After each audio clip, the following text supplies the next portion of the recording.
If you're craving protagonists who obliterate their enemies without breaking a sweat, you're in the right place. Today we're counting down 6 anime where the main character is hilariously, ridiculously, beautifully overpowered. Let's dive in. Kicking off with number 6, we've got solo leveling.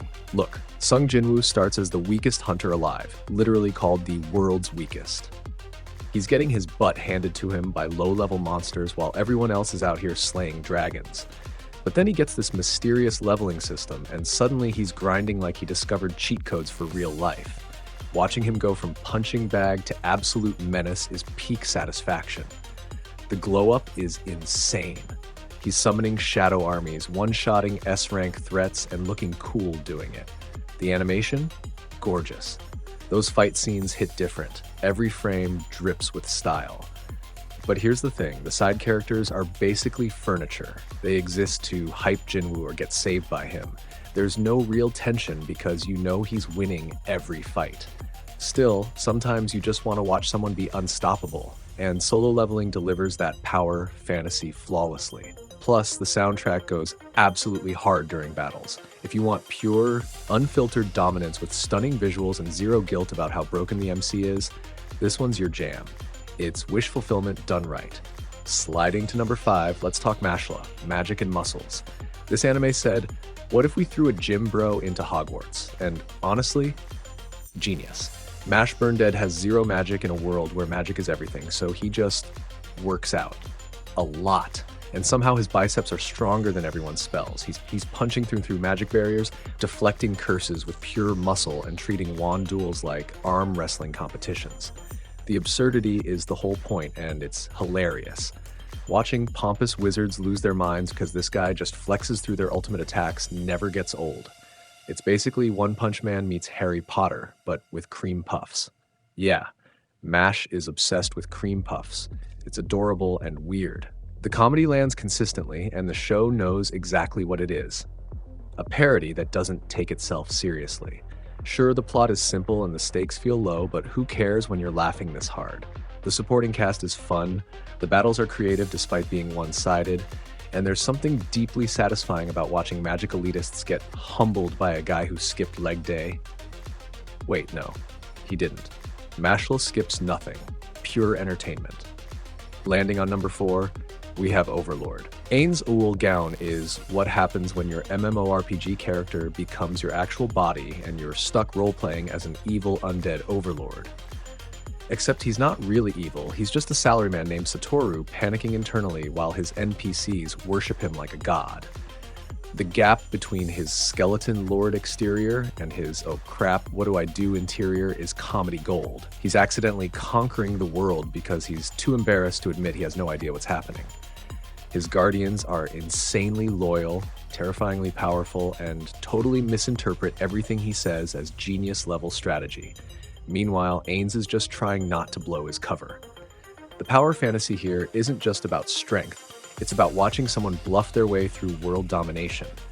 The world building is rich, the supporting cast is memorable, and the moral ambiguity adds depth. Yeah, Ainz does some dark stuff, but the show doesn't shy away from consequences. It's strategic, darkly funny, and explores what absolute power actually looks like. But trust me, number 3, it'll mess with your head in the best way possible.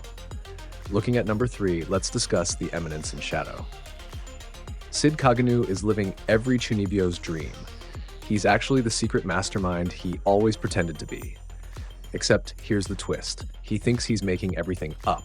He creates a fake evil organization to fight against, recruits followers for his delusional roleplay, and accidentally stumbles into a real conspiracy that matches his fantasy perfectly.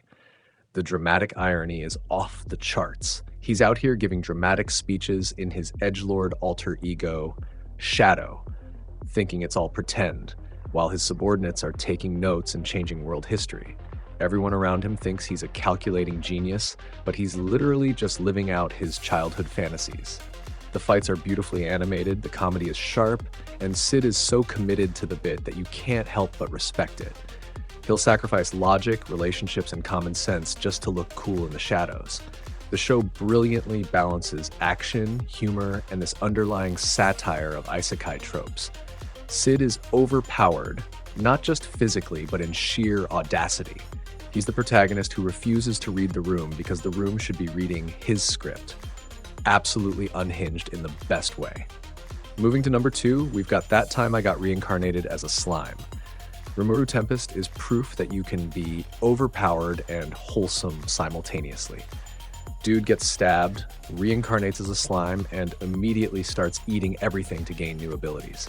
Before you know it, he's got a dragon best friend, he's building a monster nation, and he's accidentally becoming a demon lord. Rimuru's power progression is wild. He goes from bouncing around as jelly to nuking armies without blinking. But what makes this special is that Rimuru actually uses his power to build things, not just destroy them. He's diplomatic, kind, and genuinely cares about his followers.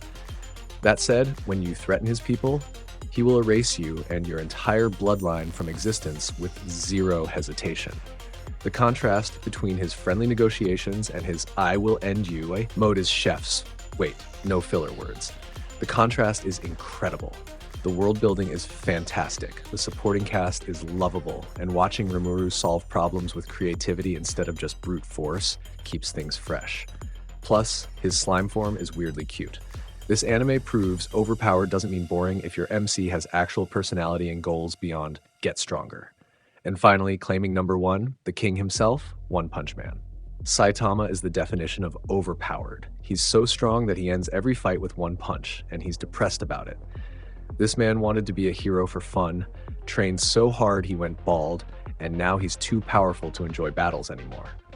The genius of One Punch Man is that it takes the power fantasy and asks, what if winning isn't satisfying?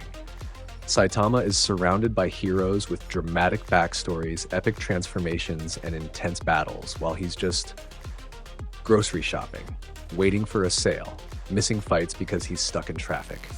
The show deconstructs the entire overpowered MC trope while delivering some of the best animation and fight choreography in anime history. Even though you know Saitama will win, the journey is hilarious, and the side characters carry genuine stakes. Plus, watching villains monologue about their power only to get casually demolished never stops being funny. Saitama is a hero because he wants to be, not for recognition or power, and that simplicity makes him iconic. One Punch Man is the blueprint, the original, and still the best exploration of what overpowered really means. So there you have it, 6 anime where the main character is absolutely broken and we love them for it. Which overpowered MC is your favorite?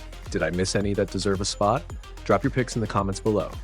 Smash that like button if you enjoyed this, and subscribe for more anime content.